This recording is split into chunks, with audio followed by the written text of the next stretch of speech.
Seigneur, que ta grâce, seule ta grâce. Nous voulons instaurer un état de droit. Et dans un état de droit, il y a une justice indépendante.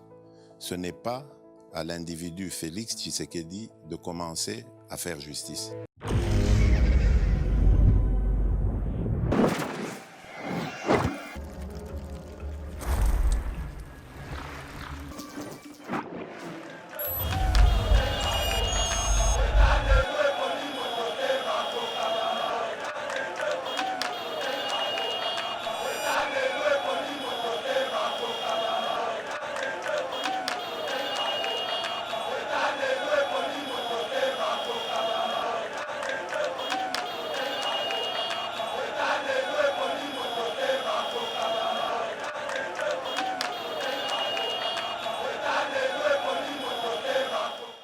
Kabila a commis qu'on caressait ma député, le la balle mibal batia kabasi litoi.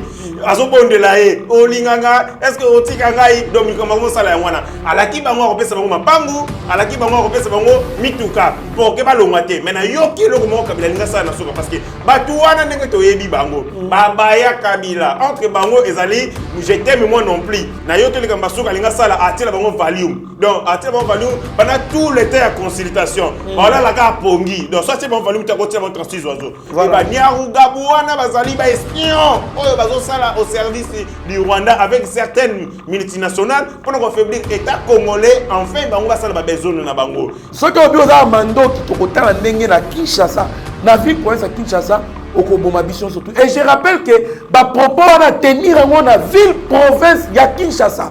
Un Rwandais sur les seuls Congolais qui parle des bêtises, qui menace de tuer les Congolais.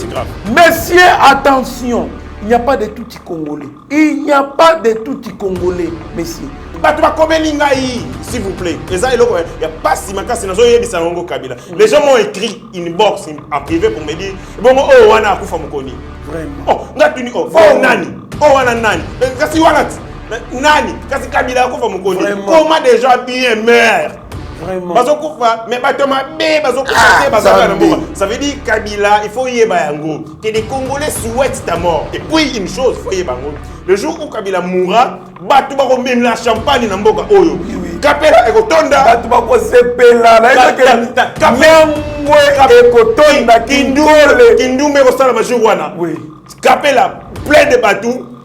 Nani na boulevard Kimbuta. Victoire Tongue, tout ça. Bon marché donc ekoinda. Bien Rokita. Voyez-vous un seul homme. Elle batu ba komi nango contre vous. Seigneur, que ta grâce, seule ta grâce. Nous voulons instaurer un état de droit. Et dans un état de droit, il y a une justice indépendante. Ce n'est pas à l'individu Félix Tshisekedi de commencer à faire justice. Bonjour mesdames et messieurs, bienvenue dans notre émission Éveil patriotique, émission Oyo. Et qui saraba congolais, bipa nyonso bozali mitema. Batu misusu ba koya ko pesa bino information e ko tungisa bino mitema bino mitupasi et consort oh basali boye oh ba minembo ekei oh gouvernement oh boena boye 338 députés mais biso tanto ya un message espoir. Message à réconforter bino pour la bino que non, soyons optimistes pour notre pays avec nos efforts réunis tokolonga. Donc tokutani na héritier ngashi to betali sur la politique ndenge to misana ko beta bien que actualité ali dominée par rencontre ya ba député. Et à FCC na Kingakati, bien que Baliko signale qu'il y avait plus de 100 députés au Bagabada qui absentent, c'est-à-dire que les députés qui connaissaient dans les 200 députés. On a eu témoignage, il y a un député qui est sur place dans la réunion. Tokobe Tali Solo, il y a Moïse Nyarugabou, qui a menacé Congo. Ndenge ba congolais ba okufa lokwa ba idiot ceux qui ba linko vivre na bango na kimia te comme de frères. Alors pourquoi pas tout le belapé likambu ya gouvernement oyo premier ministre Sylvestre Ilunga akiko déposer bon projet ya budget à 2021 na maboko ya présidente de l'Assemblée nationale madame Janine Mabunda et puis tokota na mozindo ya ba information misusu ezali na biso sans plus tarder biskanzo waliko zabiso bon début ya semaine topesi bongo mwana mboka héritier Ngashi Mbote ndeko na ngai Trésor pour l'invitation. Salinga esengo makasi mais après réel plaisir tant au ben sarabiso tant nyonso pour to pesa makanisi na biso na ba congolais to partager pour to contribuer na construction et édifice ezali Congo esali mikolo belé na yamba mité na plateau ba te belé ba réclamer ngai yango moni lelo ndenge na yamba misali penda esengo mingi bien kozaki malade je pense que maintenant la santé ça va. Merci beaucoup Zalaki bongo malade depuis quelques jours bandeko belé j'ai senti de la solidarité de la part bandeko na biso bazali na libanda mboka oyo ba bengaki oyo ba encourageaki ba oyo pe misusu batindaki kamo eloko pour soutenir biso to pesi bango merci c'est de cette manière là que tokoki ko avancer solidarité ezali importante pour na biso ba être humain. Merci beaucoup Tomoni Brassard ya rouge ça veut dire quoi expliquer ba likola na biso pourquoi au brassard il y a rouge biso tozali ba jeune oyo to sacrifier bomo ina biso pour na Congo to outi tozali ba parti politique mais compte tenu à gestion en parti politique et en République démocratique du Congo oyo ezala mingi car ba ambition personnelle ya ba individu ba kolonango oyo ezala ba boutique na bi ba parti nyoso te mais ba parti ya mabe bongo pe ezali nde tozala dessus to monaki que si tu continuer combat oyo dans des partis politiques alors que bato oyo bazoyaka pour défendre ba intérêt na ba ondete ba fayulu wana na bande baninga na mususu balisanga bonganga je cite il y en a beaucoup to moneke Togo zo alternance te de to longwa to kena na mouvement citoyen to sali bitumba ya mouvement citoyen pour to stopper Kabila akoka kosala bêtise na été ya koleka au délai ya demanda na ye donc to longwa wana tango mukonzi ya mboka Félix Tshisekedi ozaki na biso na combat wa yebi gaz lacrymogène wa yebi masasi soki la kisini na comme président de la République to lobi possibilité pesa meli biso yango to sauver Congo parce que to zuli cette fois-ci moi na oya biso mono ayebi combat to appuyer to soutenir ben fort na ye oyo viser changement pour que mboka ekende na rail et to améliorer la condition de vie obi mboka na biso nzala makasi pauvreté incroyable classe égalité santé soins de santé égalité banzela zate donc on a dit avec ce monsieur auto zagine na combat le roi comme président to pesa ye maboko neto sali structure ya ba jeune o ba utine ba parti ebelé bah tout ça mon communicateur du changement. Pourquoi communicateur? To sentais qui bateau oya axe ya mabe bah tu la muka na FCC parce que une sorte ya charge médiatique ya makasi. Thierry à élection na roloba yango. Est-ce que vous savez que le président de la République a la candidat Félix Tshisekedi a la élection? Azalaki ko ba médias nyonso internationaux ezalaki acquis pour la muka. Aujourd'hui TV5, aujourd'hui RFI, na ba médias nyonso ezalaki acquis. France tous les médias internationaux ezalaki acquis na cause ya la muka. Félix Tshisekedi a nyo kwami pour la campagne électorale parce qu'on ne lui accordait pas l'accès. Tango a gagné l'élection. Des informations à ma casse. Parce que des informations à ma pour briller population d'Abisso. Il faut soutenir vision pour le changement, mais sur l'axe communication pour que les Congolais aient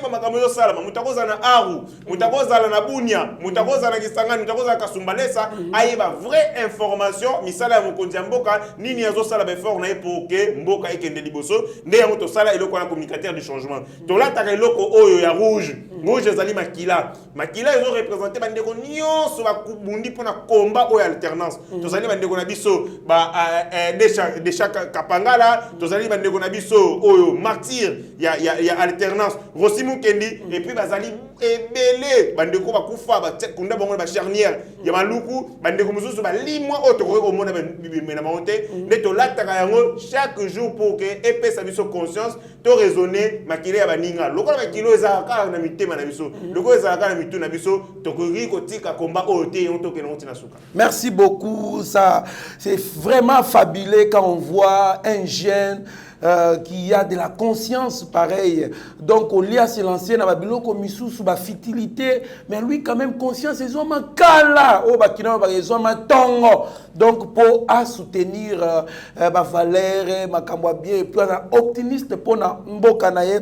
Et nous ne pouvons pas commencer cette émission sans toutefois dire merci na batu obali na ba projet ya ko soutenir vision ya Mokozamboka avec des investissements pour ba Congolais, bazo misale consorts, pourquoi pas ne pas dire merci à Monsieur Patrick Kikani, qui cherche par tous les moyens pour venir investir au Congo, bien qu'il y a certaines personnes qui vont voir même une portion de pouvoir, mais qui vont casser de sorte que les Congolais vont investir pour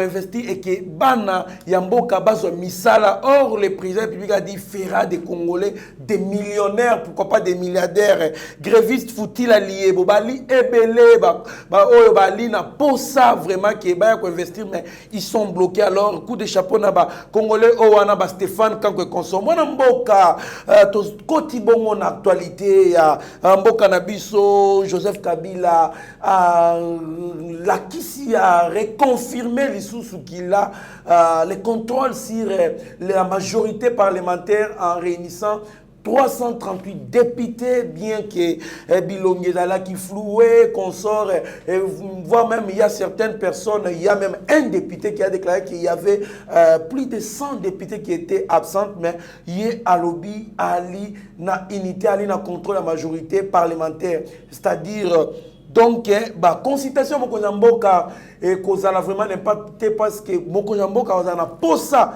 Il y a quelques députés, il y a FCC va rejoindre Oyo Ali, qu'on consulter entre autres, il y a Ensemble, il y a la Mouka, Bati le Kwebo Konso pour Basala. Majorité parlementaire bongo et consultation il a sanctionné na nouveau gouvernement réaction na l'indengeni. Merci beaucoup Namutuna Nayo et Zamutuna moko ezali très pertinent capital mais avant d'en venir na lingina lobailo ko moko ya makasi na dénoncer tozali na muninga na biso moko azali activiste ya ba mouvement citoyen comme on a Djibril Motema azali ki ko sala na entreprise ya mwasi Albert Yuma comme entreprise yango ezali Tenet Parfaite ezali entreprise oyo sokipaka na ko stiaka ba parasol donc ezali loko moko ndeti entreprise moi je connais pas trop bien existant et Moussala et Salaka mais seulement muninga na ngai wana azali victime ya barbarie ya gangsterisme ya bato oyo bazo comprendre l'état des droits te soki ezali nini a résilier contre la muninga wana de manière unilatérale ayeka boloko mbo ayebisi yo ko ya suna Moussala te na bengani yo na Moussala mais apesa ka enda ko place banda ko fanda na compte ya Moussala ko bengana e ko longola ko bengana e Moussala alandi etina ndaku pona MC fotika ndaku na ngai mais toyebi yango bien que même en matière ya droit de bail ce que mutu alingi olongolé na ndako foko pesa y préavis ayebisi bimaka ka lelo muninga lobi pesa ngai tango na lokangisa bongo na lukaluka poko lukandako na kine ezali pasi na ba contexte oyo mais mwana mwasi wana aboyi koyoka aye ko bengana muninga na ngai atindi ba pomba bato makasi bakoti na kati ya ndako ba longoli batol bazubi loko ya muninga na ngai babwaki yango libanda muninga na ngai lobi trop c'est trop ko sala bongo te akende ko porter plainte likambo ezali na justice ba convoquer mwana mwasi wana malamisa to aboyi koya alobi azobanga mutu te bakosala ye eloko te mais eloko oyo eza siko grave makasi lobi oyo uti koleka oyo ezali mokolo ya jeudi moninga na ngai azali injoignable nazomeka kobenga ye numéro ezoleka te yango na dénoncer likambo oyo bato nyonso oyo bozali na Congo empera na kati bato bazali banda soki likambo yelibi mwana na moninga na biso Djibril Motemba was activiste pro démocratie ezali likolo ya mwana mwasi Celeste Mukuna mwasi ya Albert Yuma criminel économique na zongi siko na mutuna na yo s'il vous plaît na placer Mokozamboka pendant que vous débattez pour implanter l'état des droits, il y a des gens qui sabotent cette démarche-là. Alors, to sengana bazouzi. Bino baebwali na dossier wana. Boyebake changement o esalemi ezali fruit ya makila, ya ba sacrifice. Bolandi bien. Héritier Ngacha otanga quelques bateaux au Bakoufi. Il y a des disparitions jusqu'aujourd'hui.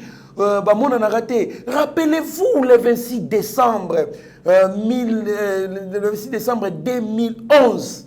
Ngai na ali mwana masina et pas na biso d'aller à quelques mètres na boulevard Lumumba. Moi j'ai compté des cadavres à bateau bakoufa na aéroport jouana il fallait que Tshisekedi aya Vital Kamera kita nani Joseph Kabila kita c'était les derniers jours il y a campagne électorale les vidéos il y en a moi j'ai vu ça c'est à bout portant plus de 20 bibembe il y a beaucoup de morts pour l'alternance voilà il y a beaucoup de morts alors bino ba ebwali na ba dossier à makamba justice ce qui mutu ali fautif bo punir sévèrement sinon to ko dénoncer En tout cas, mon frère, continue na zongi na mutuna otuna kingai. Lelo ezali ko sekisa ngai makasi makambo Kabila zo sala. Kabila sans sa fin. Amoni ki akomi na suka, nde akomi ko sala ba biloko wana nyonso ba agitation ya pamba pamba.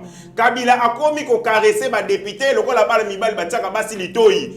Azobondela ye. Olinganga, est-ce que otika ngai donc mikambo sala ya wana. Alaki bango kopesa bango mapangu, alaki bango kopesa bango mituka. Pour que ba longate. Mena yoki loko mo Kabila linga sala parce que Batouana n'est que yebi bango babaya Kabila entre bango ezali je t'aime moi non plus mais bafanda kawana par hypocrisie pour appeler ça bango moi biloko appeler ça bango ba poster ne permettra bango bazala na bambongo basala na kamnyoso bango relation ezali entre bango ezali relation assise sur les mensonges sur la cupidité sur les détournements sur les vols sur les anti-valeurs Batouana baya na bango Kabila mais loko là o balwaka ke tozala solo ya les perroquets il y a nani il y a isfable tout matin ça biso na classe il y a les corbeaux et les renards ils sont là parce que leurs intérêts sont préservés par Kabila mais là on a eu ça Kabila boye Mobutu c'est school qui avait 32 ans dans ces pays il fallait qu'on banga il a été enterré par 8 personnes j'ai comme l'impression que Kabila ne sera même pas enterré par 5 personnes parce que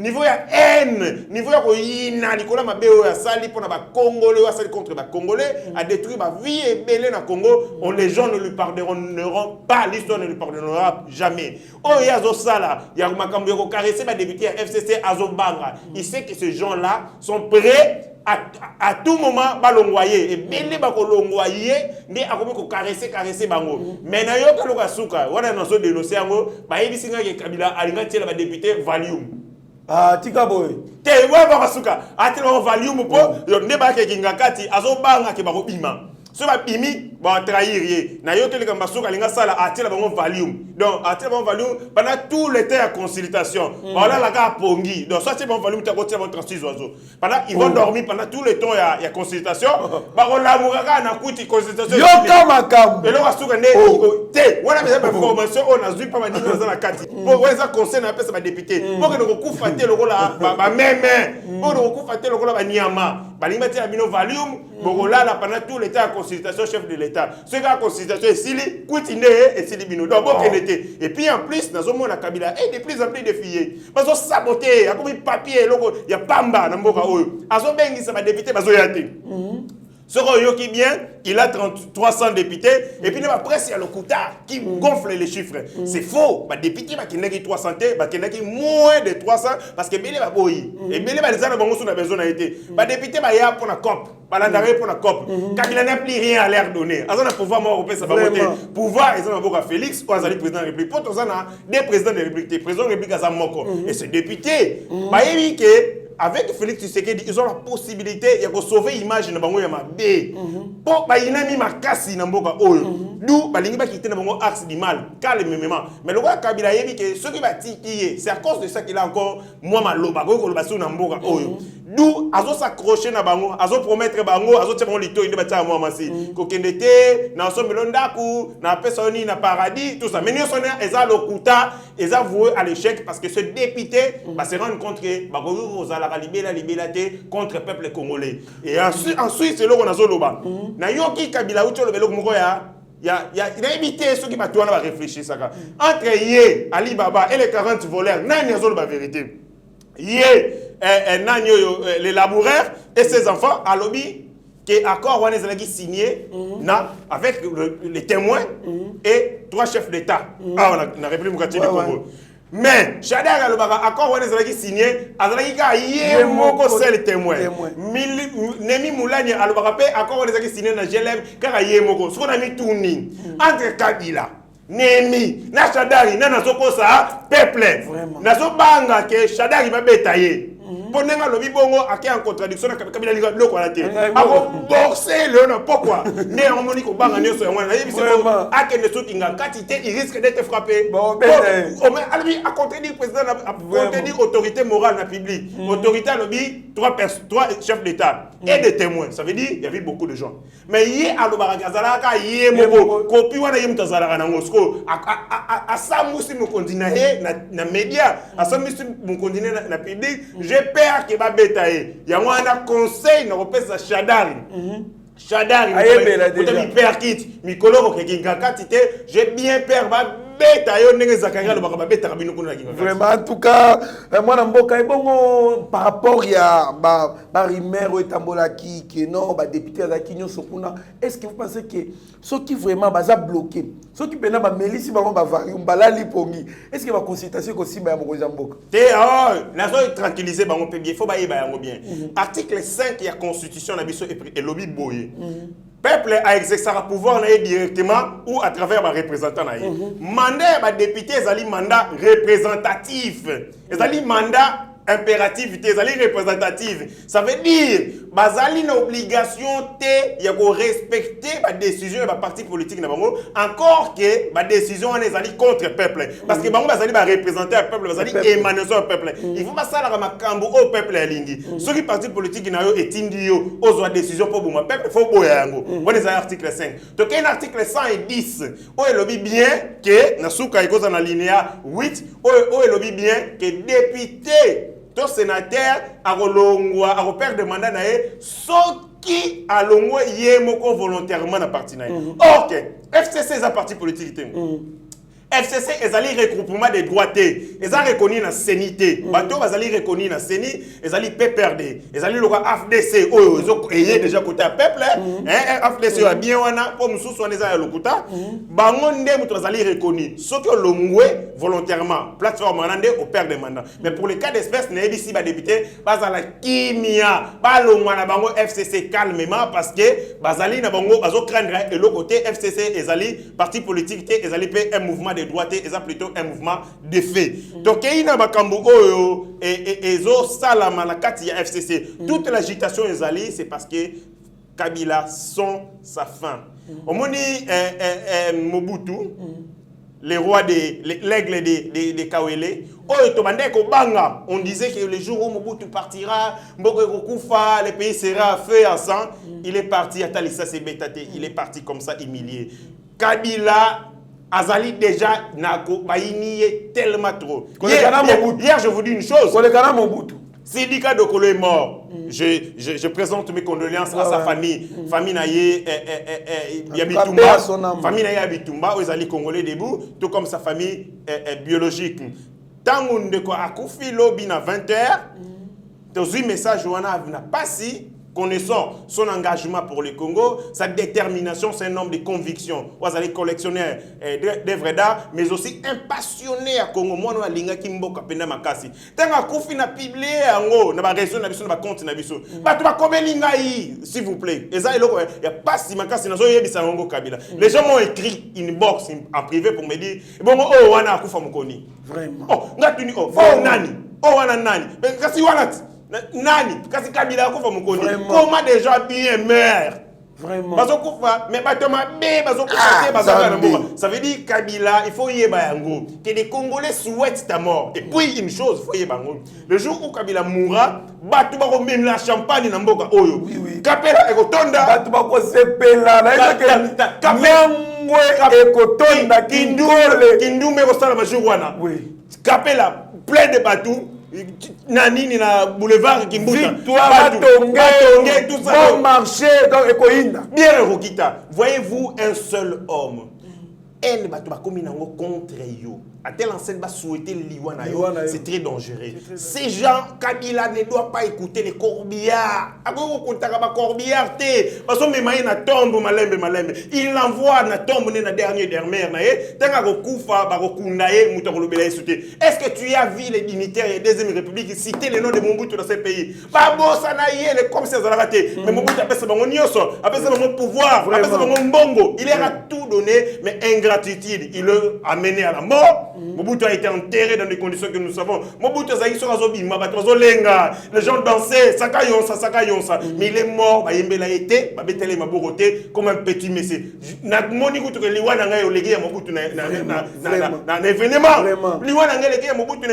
Avec tout ce qu'il a été, mais voilà comment il a été indigné.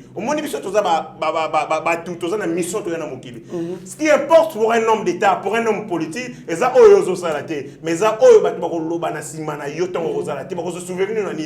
qu'est-ce que nous retiendrons de Kabila?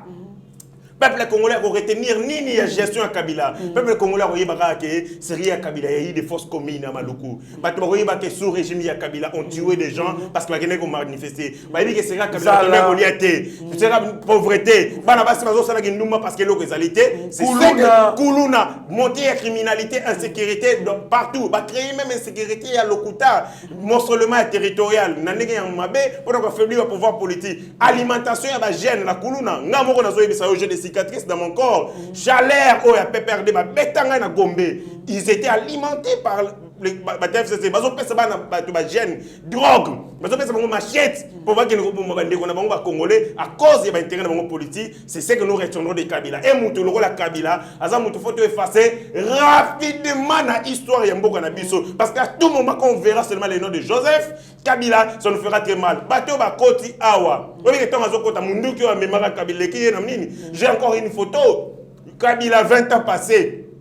Azopé sa Joseph Olinganko Imbote à Gumba Melieboui. Oui, j'ai la photo à Gumba Melieboui. Il faut passer la photo à Tochango. La photo, je vous enverrai cette photo. Ouais, Steve Konde, tu l'as mis sur photo. 20 ans passés, Kabila Foukameli, à Gumba Meli, Joseph Olinganko. Aujourd'hui, tu peux essayer Nyonso, tu peux essayer santé. Tu peux essayer Manunoko, tu peux essayer Mbongo, milliardaire, Azui Bassi, Azui Bassi, Azui Nyonso Lingi. Il paraît, va proposer, juge n'a pas conseillé Mbongo et Belé, pour voter, te donner Kalouba. Président à Cour constitutionnelle, député, $6,000, plus Jeep, TX, ma banque consort. Donc, je m'adresse aux députés, Bino, député. Pourquoi vous avez dit qu'on réfléchit par procuration?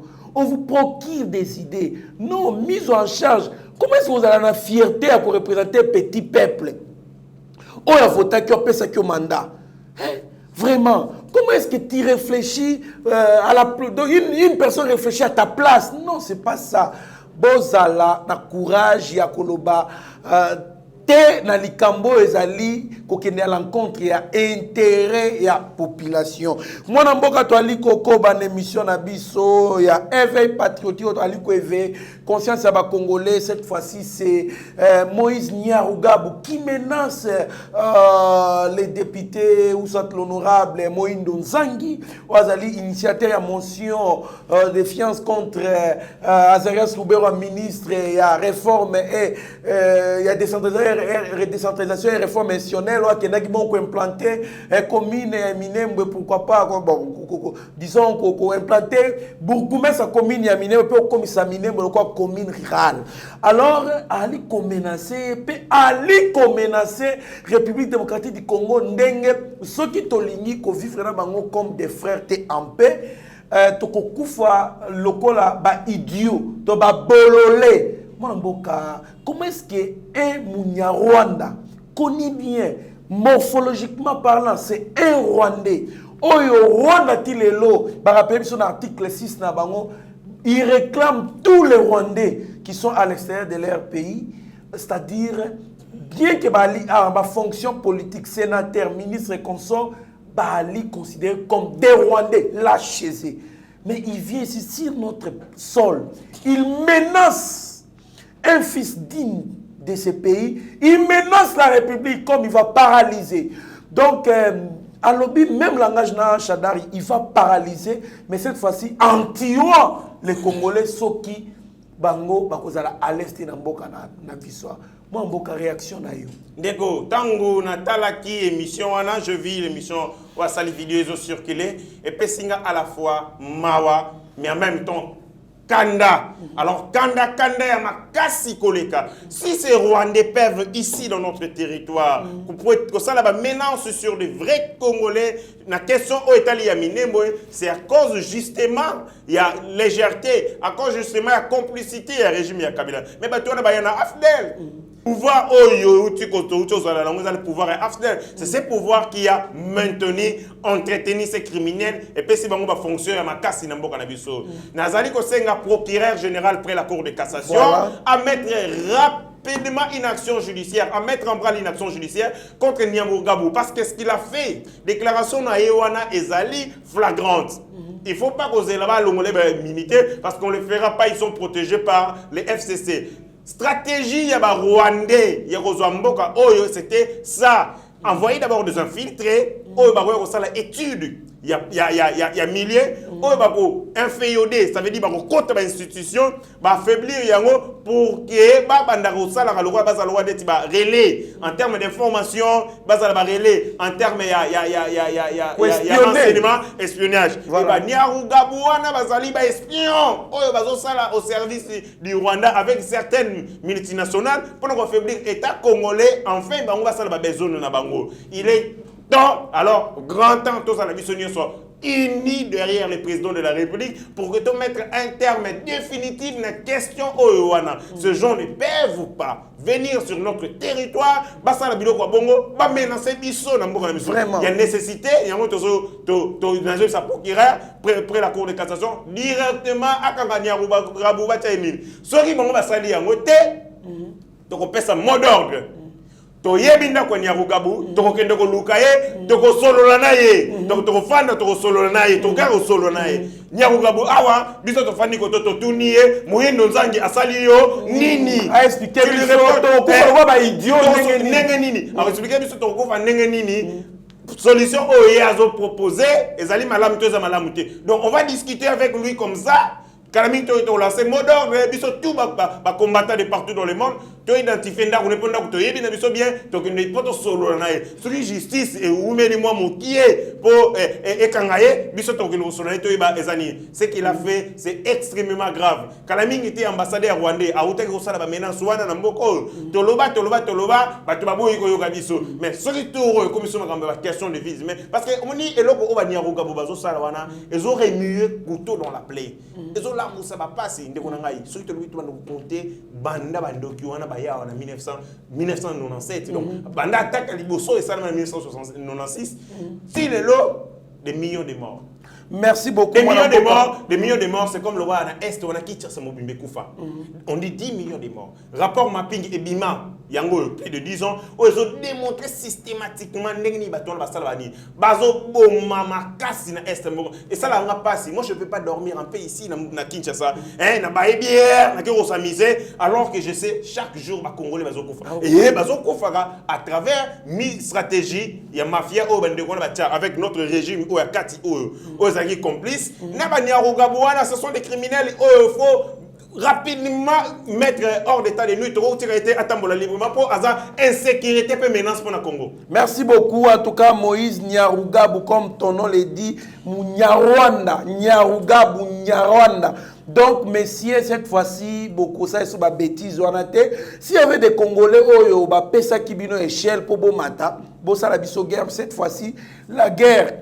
Et qu'on a déguisé comme s'il y a des Congolais qui vous accompagnent, qui réclament quoi et qu'on sort. Mais cette fois-ci, qu'on a on va voir maintenant, nous tous, on va focaliser toute notre énergie vers là. Côté boulé, qui la guerre, et on verra si réellement vous allez gagner. Mais je vous mets en garde encore une fois de plus dans l'émission. Il y a des personnes qui ont en garde dans ce que Keba, puisque Bisso.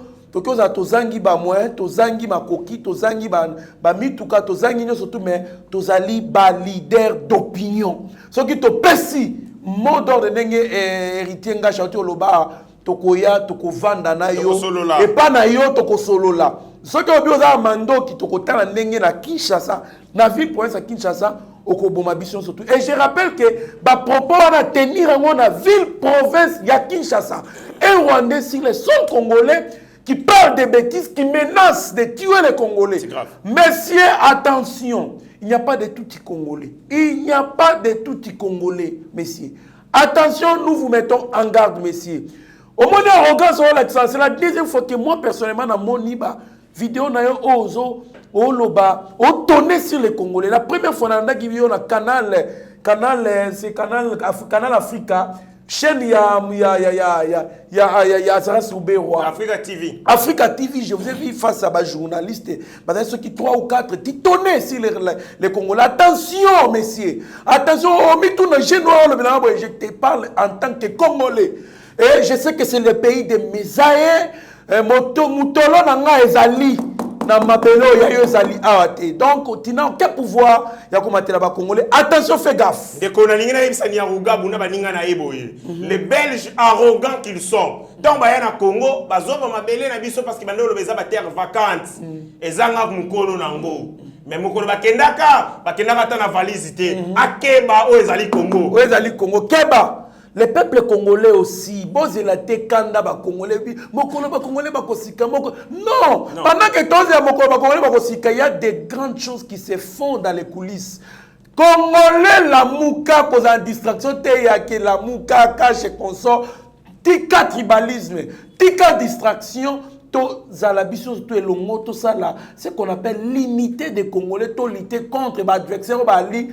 Kobunana biso nzoto na nzoto bali musika te bali kobunana biso nzoto bana bandako na biso bali na ba misala na biso bali partout na l'église na biso to bundana bango et koza bien mwana mboka to chité na point ya nani il y a une personnalité politique qui a fait une déclaration d'ailleurs, c'était hier, les pyromanais préparent qu'il n'y aura pas les élections en 2023. Détrompez-vous.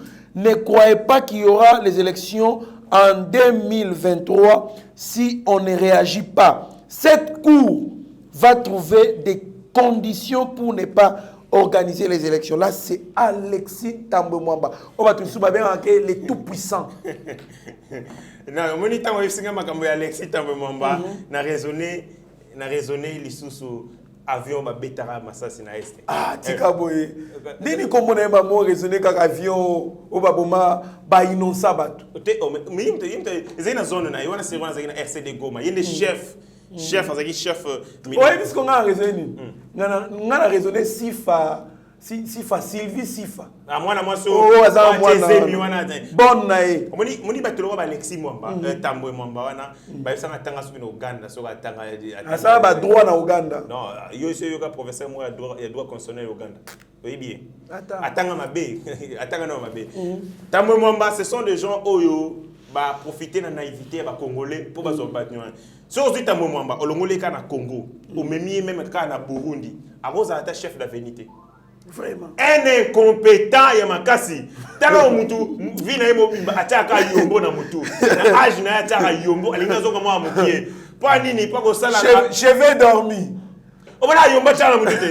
Ataka yombo na mutu pour azonga jeune. Il se préoccupe plus il y a état na physique apparaître jeune pour que no linga. Ngomi na linga mwa musala ne Sylvie. Irresponsable président ya Sénat o ezali institution munene na mboka na biso Congo abimaka na mwa musala na ye. Et puis tala niveau ya responsabilité awanga ni mwana. O bakina ba 2 degrés. Tala mutazo nga na makila na ye a forcerie congolais. A ça noni. Vraiment. Quelqu'un qui n'a même pas du respect pour son propre sang. Makila na ye moko. Awanga ni yango et a forcerie congolais fubo yeba batu bo vota. Fubo tala ka batu bo vota. Asundoli mwana. Abwanga ni mwana. Donc oni makamba sali ezama kambo o ba jet ba na miki ba sala na balabala. Ati moi si c'est awanga ni. Mais lui qui a l'argent, ye mutazali ba moyen awanga ni zemi na ye. Voyez le niveau. Awanga na makila na ça c'est le niveau les plus bas et irresponsabilité. Yangwana ba tolola ba Alexis Thambwe Mwamba et consort, il faut te mettre un terme na ba tona tolongola bango. C'est na yo koye kozala ngai na yo. Assemblée nationale egoyeza ba ndeko na ngai ba naya ba masana ba Sarkozy parce que il y a trop d'aventuriers oyo comme par miracle qu'il faut mettre hors d'état de nuire. Ba comment ba continent mboka na Congo ndeti ba nani on et puis on m'apprend que ba gestionnaire ba personnel ya Sénat baza impayé. Bazo réclamer conditions de salaire. C'est comme cette détourna bon. Quel mois de place à salaire lui qui a été dans l'institution on a makamone tiro ko sala maté o aye kama kama muyibi. Ba tala mbongo abimisa 4 millions pour réfectionner ça loi. Donc hier ça va citer makamba basi na mbongo. So lingo tanga ka komba donc so lingo yeba kama kama. Yoka. Basi yoka kifa kwa ndeto zoboya.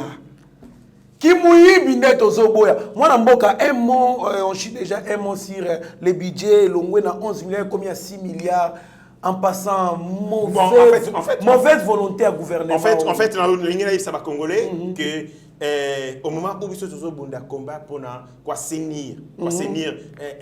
finance la finance publique et mboka na biso, il y a des gens qui ont besoin toujours pas maintenir le système où il y a opacité la recette publique de l'État. Il y a un IGF est-ce que que IGF ti le loi au pesa mon budget fonctionnement.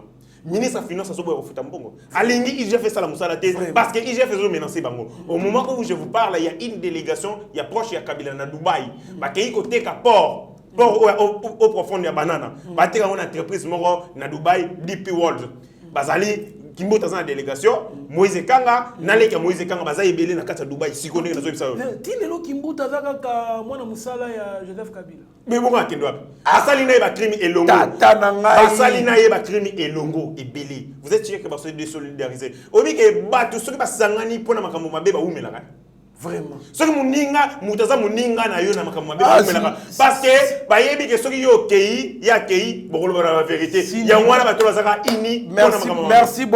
Merci beaucoup syndicat Dokolo akufa mais Ingele bato ba okikozo ba place wana bato bakoza ba place wana bango bazali kotika na bomoi. Merci beaucoup mwana mboka tala caméra ya Steve Konde na Mike Chiso akopesi la malobano ya suka. Bandeko ya FCC bazoka musanga kasi ton bazolo basiko yoke balingi ba débaucher bango. Mais débauchage eza makambo basalaka. Bono tu bala comme premier ministre ya Kabila ndenge ni. Sami badi ba comme premier ministre ya Kabila ndenge nini. Mabe oyo bino bosalaki lelo tozongisela bino. O balwaka tous ces pays ici bas. Majorité ya Kabila to détruire yango na ndenge nyonso. Soki okangeli bango ndenge zo tia plan na yo pesa bango value balala tango ba ko lamuka to organiser ka consultation. Ce sera to yoki ka ba lamuki to organiser ka consultation. Soki simbité to dissoudre le parlement bango nyonso ba ke congé. Na so yebisa ba congolais au défi ça député mbongo tango yo kofuta nyongo na yo yango parce que après ça esili a kofuta so mbongo te bazo ke le chômage. Fayulu musala na yo ya ba cop na muninga no lisanga bonganga faut il nous a fatigué aux sérieuxité comment on renommer lisanga bonganga mutaba cop quelqu'un qui vient de quitter le FCC à lobby de kola ba cop ozuye chargé de mission na yo ba singa ko kenaki Brazzaville okoye ko senga de 10 asungesu aider yo Félix Anoumeo na gouvernement mais biloko nyonso zo sa ba calcul no nyonso personnel pour contre les institutions zéro donc consulter ba to baza représentative yo moko za député te poste na yo o moko za député au PC ya onde ko na yo donc on n'a pas besoin de toi to za na besoin ba tuneti ba bemba baza na ba député ba nani bati baza na ba député yo za na ba député te tina na yo ezali na ngote fana na kimia tika ba agitation ya pamba pamba na peuple congolais o bazali na Congo peu partout totalement ce Congo nous appartient. Ceux qui t'ont arraché liberté de la bisoté, ceux qui t'ont longoli régime ya Kabila te clopin ceux qui t'ont longoli régime ya tengu te to souffrir kaka biso moko te bana na biso bakoko na biso nzambe abate la Congo. Merci beaucoup mwana mboka héritier Ngashi, un jeune conscient en tout cas ba jeune aboende tozoluka. Bajena boende tozolinga. En tout cas, il passe mingi. On ne développe pas un pays, mais on se développe. Ça dit beaucoup. Donc, toi, on a posé, il y a part, il y a Congolais nyonso à se joindre na bali na conscience claire pour Mboka, tout développer Mboka. En tout cas, merci beaucoup na nyonso tout oyo bali ko sala de sorte que Mboka ba okanisa na musika pena pembeni po ke mboka na bango ebonga surtout ba optimiste ela te batu ya kotala makamka nenga mabe bazo l'acception l'impossibilité de dissoudre l'Assemblée nationale l'impossibilité de convaincre les députés à joindre l'union sacrée yope congolais ni ngo azaki za kanisa boya a réfléchir boya ali passe mingi. Merci beaucoup à Maman Clara na Canada, mon vieux Vicky Monama, Etienne Kabongo na Belgique. Merci à Michela Moninga Malamu, merci à Oben Chiswaka aux États-Unis, merci à Franken Semi au Congo central, Papa Jean Abeni, merci beaucoup, Maman Jeannette Toumba, en tout cas, Kauka Boali Ebele, en tout cas, Baebali, Kolanda, Yeba TV, restez branchés sur notre chaîne, vous ne serez en aucun cas d'ici, mais je n'oublie pas mon ami, en tout cas, mon frère Sarko Lubo qui nous assiste en ces moments. Merci à Eric Moubiala, HD Conde, Steve le petit génie. En tout cas, Botondi Nayo, pourquoi pas Mike Chiswaka, toute l'équipe de Eba TV. En tout cas, restez branchés. Une fois de plus sur notre chaîne, vous ne serez en aucun cas déçus. Mieux vaut être maître de son silence que plutôt esclave de ses propres mots. Merci. Seigneur, que ta grâce, seule ta grâce, Nous voulons instaurer un état de droit. Et dans un état de droit, il y a une justice indépendante. Ce n'est pas à l'individu Félix Tshisekedi de commencer à faire justice.